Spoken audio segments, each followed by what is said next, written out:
the Rad Conversations Podcast. Welcome back to another episode of Rad Conversations. Today, we explore a powerful story of love, loss, and spiritual awakening.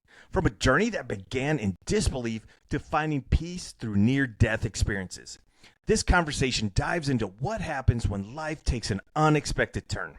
Through moments of grief, connection, and unexplainable signs, we uncover how faith can emerge in the hardest times, and how letting go can be filled with grace instead of fear.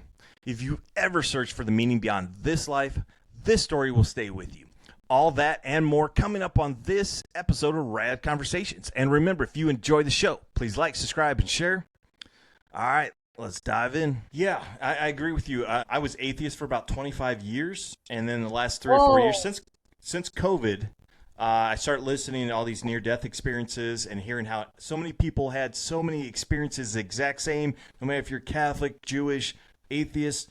A lot of people had about 85% of near-death experiences about the same, and it just really gave me peace of mind, like, okay, this is what's going to happen. And since then, I've had some very close family members pass, and it just really gave me peace of mind. Like, this is just part of the process, and we've done it 1,000 times, and we're going to do it 1,000 times again. Yes. And that my beliefs now are totally different than they were 5 years ago. Exactly. You said your husband had a near-death experience. Can you share that with us? Okay, so one that I know of is when he got into a coma. He was in coma for a week.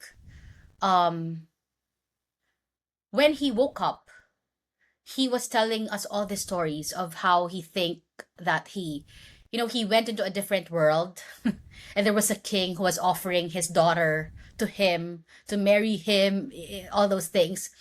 And he was just saying that, oh, I told him, sorry, somebody else has my heart, like all those things, huh? And so he was saying, oh, maybe I should write a book when I'm well to talk about all these things. That he felt he was not rested for that whole week. He felt that he was in different worlds or realms, but it's such a shame that I didn't hear the rest of it, because he was, again, recuperating, right? So he couldn't really say those things. But I think it started with that journey up until, let me fast track, okay? December 25, 2023 to be exact. I was just in our apartment in Cologne, of course, nursing my 7-month-old son. And then, because in Germany, Greg, you're not allowed to stay, like in the Philippines, for example, you're not allowed to stay in the hospital overnight. Like, they really have strict visiting hours. So, if that's like 4 hours or 6 hours in a day, and then you have to go back and forth. So his hospital was like 1 hour away from where I live. So I couldn't go there every day because I was breastfeeding my son, and I couldn't bring my son all the time. So it was like I would see him every 2 days or so. So I couldn't really see what's happening around the clock. But every time I would go there, he would be his usual happy self. Like, never in his journey did he complain. Never did he say, it's too much, I cannot take this anymore. He's always just, yeah, I'm good. Even if you see that physically he's not good, right? So on the 25th, his parents, so they were 73 years old, 68 years old, sat me down, and they said that, the doctors said that his organs are all failing. He's going away soon. And I didn't know how I feel. I just lost it. I just started, of course, crying, and it was like, it was the only time out of all that long journey that I thought that, oh, this might be true. Because before they told me that on December 25, my prayer was always like, Lord, help me understand that we don't have 50 years anymore, that we only have 20 years together. right? That's how I was seeing it. I'm like, this is so hard to accept, Lord, that we don't have that long time, that you're giving me, what, 20 years with him?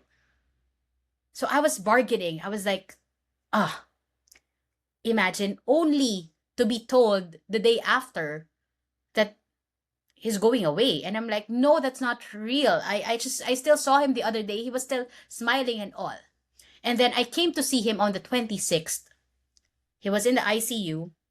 He was still his usual bubbly self, that's smiling, and then he was joking. So I said, see, that's not real. The doctors, they don't know what they're talking about. He still smiled at me. I was still able to kiss him. What are you talking about? He's strong, right? On the 27th, when I came alone. No, I came with my father-in-law. I saw him. His eyes were closed. He was breathing heavily. He was out of the ICU. He didn't have any machines on him anymore. He was just like, like sleeping, struggling with breath. And then the doctors told me everything. They were like, okay, so it's up to your decision. Do you want us to put things on him, or you just let him be? Because we're telling you, he only has like maybe a few days, a few weeks. We don't know. And during that time, when I decided to, okay, just let him be, I was alone with him. I I didn't actually know what else to tell him, Greg, except for I love you. I love you. There's no plans, no questions. It was just all like, I love you, thank you. And then at that time, Greg, because I didn't know what else to say. I wasn't sure if I'm doing the right thing. I took out my phone because I wanted to message. The first person in my head was my coach. I have a spiritual coach. His name is Andrea, and he lives in Italy. So even before my husband came into my life, he was already my coach. So, once in a while we would talk because he believes in the same thing that I believe. He helps me answer the questions in my head. So he was the first thing in my head, in my mind. But prior to that, I wasn't so sure if I could talk to him because he's not always online.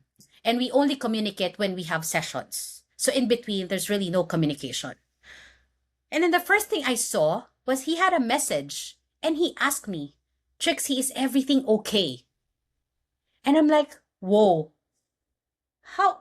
What? He didn't even know what was happening at that time.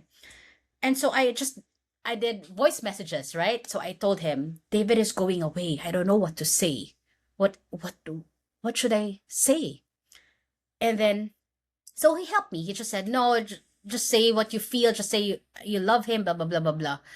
And then he told me, Greg, you know what? The reason I messaged you, I dreamt of him last night. I knew it was him. And he just told me, everything is good. All is well. Everything is fine. So that's why I messaged you, how is everything? So when he told me that message, I just knew that, wow, how did he know that Andrea would be the first person I would reach out to?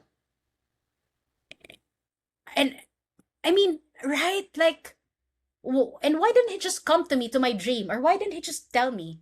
Why did it have to go through him to assure me that he's fine, that everything is well? And then the moment I told him that my love, I told him, I just talked to Andrea and he said that you were in his dream. I want to tell you that I'm okay. That was the only time I did the closing, Greg. And I said, we're okay. Artie's gonna be fine. I'm gonna be fine. And then I was video calling with my mom, right? And then he was just there. Then after a few minutes, he started to do his last breath.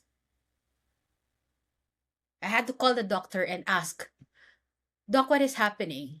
And it's like, yeah, he's going away. And during that time, Greg, there was no, of course it's painful, but there was no fear. It was just like all peace that I didn't know, but it was just grace from the Creator. That's all I could attribute it to. Just grace to let him go, to let him see his final breath. And I was able to go home, ride the taxi. I was still able to I was able to talk to the driver like a normal person. You wouldn't think that I just lost my husband. I was able to go home and just get my son, and I was I was okay. You know what I mean? So like all because of that message. So That you got the day before he passed away. It was perfect timing. no, when he passed away, like few minutes before he passed away, Oh, when you when when Andrea told me, right, what he told oh him on that oh day. just moments before. Gotcha. Yes. So that gave me the peace that okay, he's gonna be in a good place because he said everything is fine, all is well. So I'm like, okay, good. Um, so that helped me really accept the fact that he has to go. Plus, if I may quickly, few days before that, I had this vision. I don't know if it was in my dreams or something, but I had this vision that I saw him with Jesus. It was Jesus. They were talking together. They were like, it was as if they were in heaven or up there. And I was watching them from afar also. And they were looking down on earth. And I saw my husband talking to him like he's just, his buddy.